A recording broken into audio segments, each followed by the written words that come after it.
Hi, my name is Kathy Pluman, and I'm the author of a Thinking Skills Handbook for Educators, Making Your Mind Up, for grades 2 to 8. This is a Thinking Skills Handbook for left brain thinking, reason, logic, analysis, observation, like most thinking books are. But it's also a thinking skills book on right brain thinking. Creative imagination, visualization, positive thinking, problem solving, lateral thinking.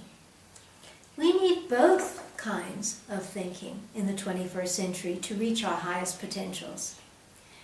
We need left brain thinking and that analysis combined with right brain thinking, creative imagination, to create and invent new ways of seeing, new perspectives, new inventions, new ways of solving a problem. Left brain thinking is calculating math. Right brain thinking is creating music.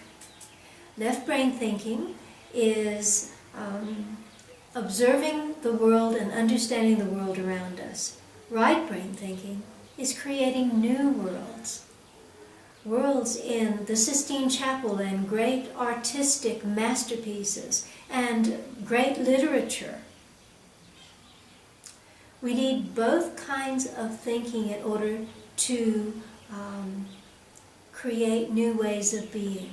And that is why this book is a very good thinking skills book to have.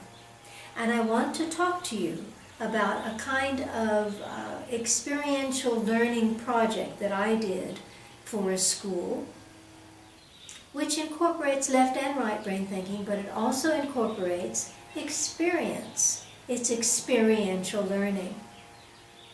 Why do we need this? Because those children will not forget the information.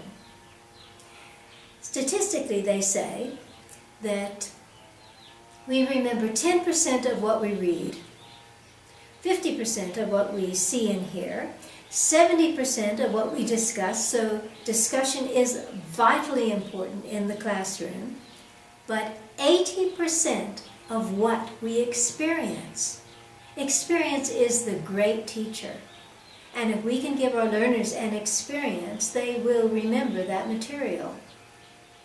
Now, what do I mean by experience? I mean a connection, developing a connection between the learner and the information, a bond, an emotional bond, which will give them deeper insight and understanding of the subject matter that they are learning. That's why experiential teaching is important. Now, this project that I did was for the grade 8s in a school, and they were studying medieval times in Europe. So I decided to do the medieval feast. The first thing you have to do is do your research. You have to make sure that all the information is readily available for the students so that they can access the information easily.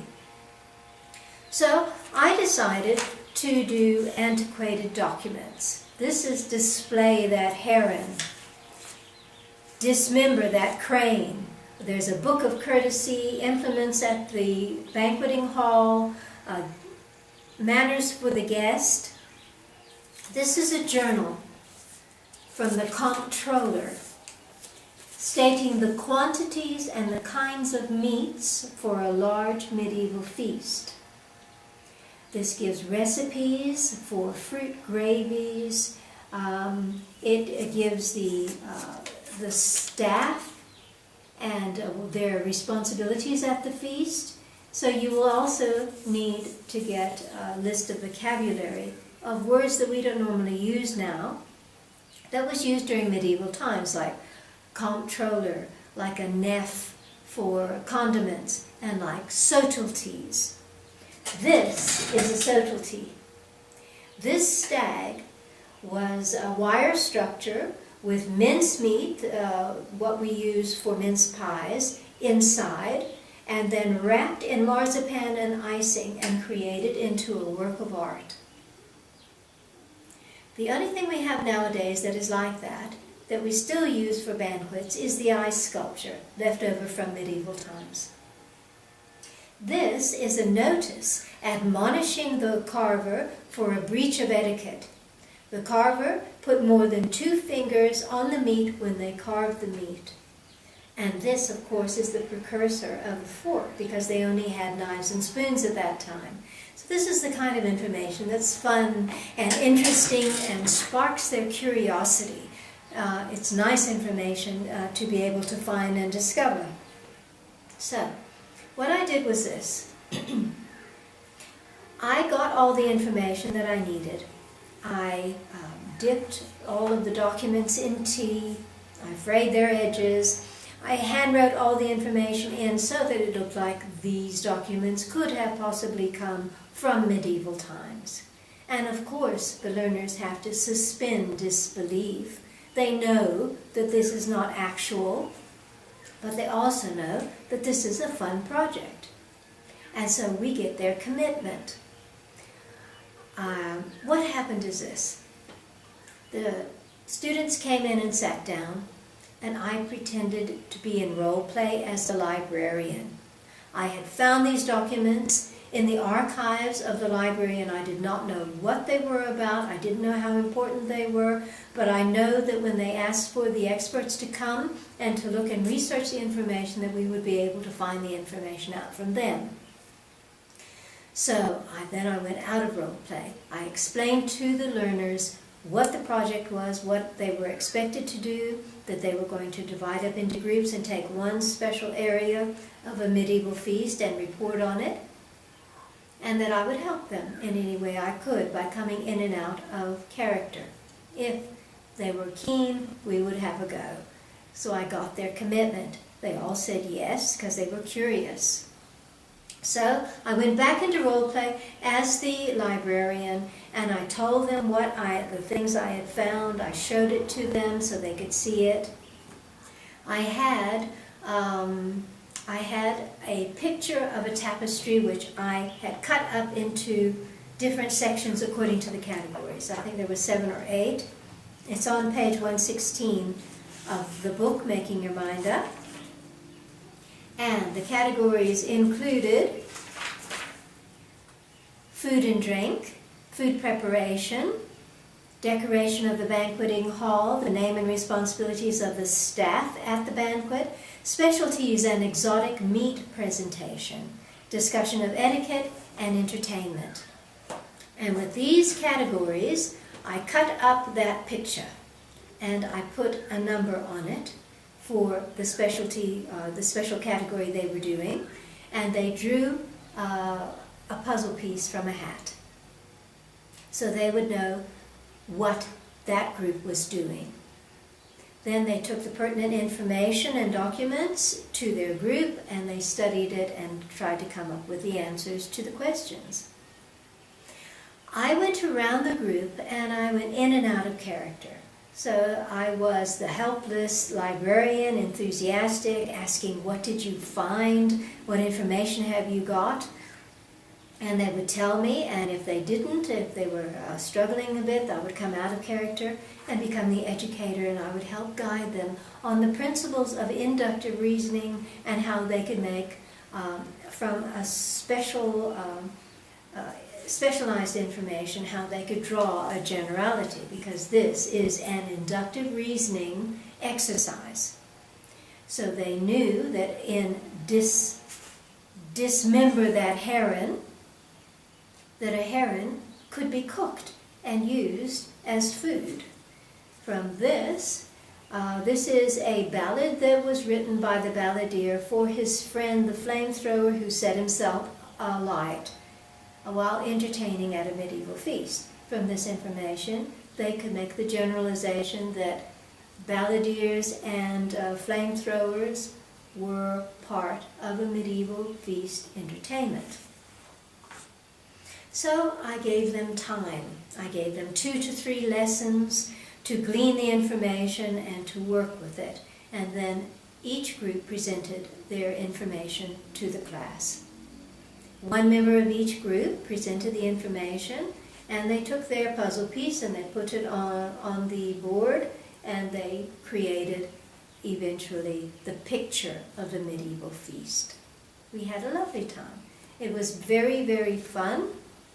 And then we decided we would do the medieval feast.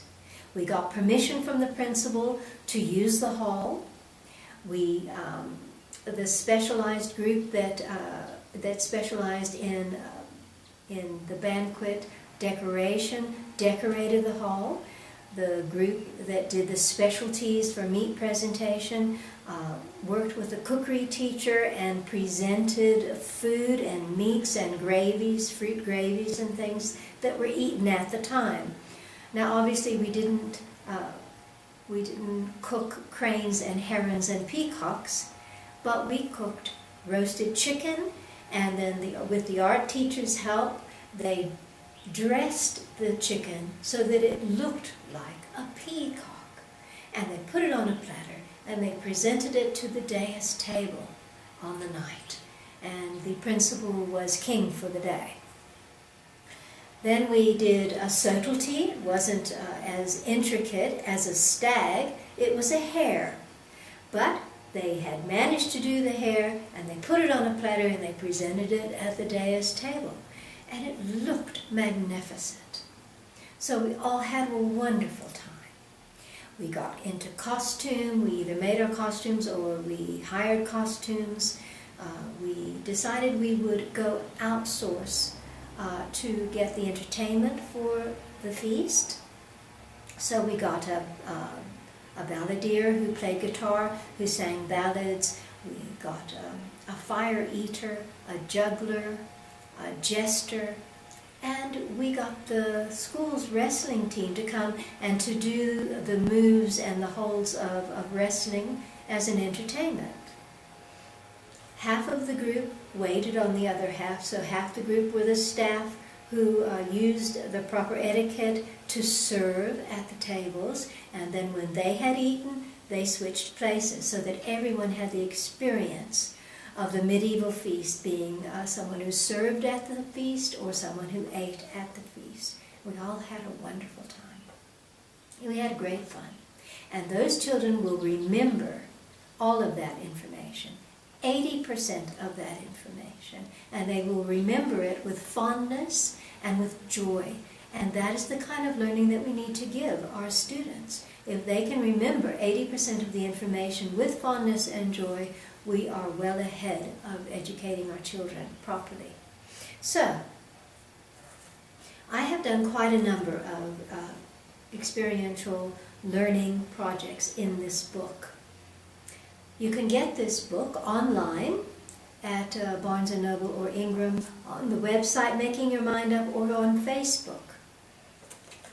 I will be doing a number of presentations on thinking skills, study skills, positive thinking, visualization, problem solving.